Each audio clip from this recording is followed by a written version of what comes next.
Tak hanya mahasiswi, 16 mahasiswa UI juga targetkan dosen jadi bahan pelecehan.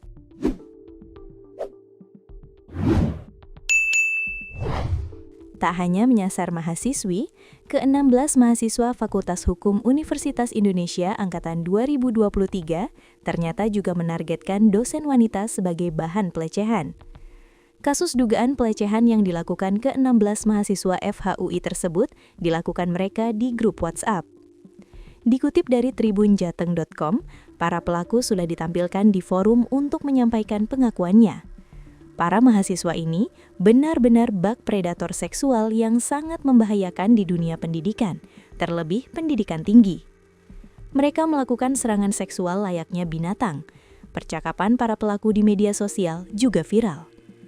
Ironisnya, para calon penegak hukum ini menjadikan mahasiswi, rekan sejawat, bahkan dosen mereka sendiri sebagai objek diskusi mesum dengan dalih hanya sekedar bercanda untuk memancing reaksi grup. Terlihat dalam postingan media sosial, para pelaku membicarakan bagian intim wanita.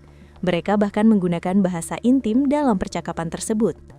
Korbannya beberapa mahasiswa, dosen, bahkan kakak dari pelaku sendiri.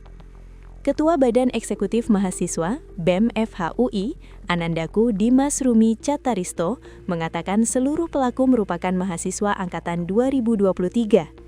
Menurutnya, para pelaku merupakan anggota dari grup chat Line dan WhatsApp. Kebanyakan bentuknya adalah pesan yang merendahkan, katanya. Hingga kini, Dimas belum dapat memastikan jumlah korban dari 16 pelaku. Saya belum bisa konfirmasikan dan belum bisa saya publikasikan juga, mengingat pentingnya keamanan bagi para korban, katanya. Dekan Fakultas Hukum UI juga telah merilis pernyataan resmi pada 12 April 2026 yang menegaskan bahwa fakultas dan universitas mengecam keras perbuatan tersebut. Fakultas mengecam keras segala bentuk perilaku yang merendahkan martabat manusia serta bertentangan dengan nilai hukum dan etika akademik. Bunyi pernyataan Fakultas Hukum UI yang diunggah di Instagramnya. Sementara itu, Universitas Indonesia tengah memproses dugaan kekerasan seksual verbal yang melibatkan sejumlah mahasiswanya. Penanganan kasus ini dilakukan oleh Satuan Tugas Pencegahan dan Penanganan Kekerasan Seksual UI dengan pendekatan berperspektif korban.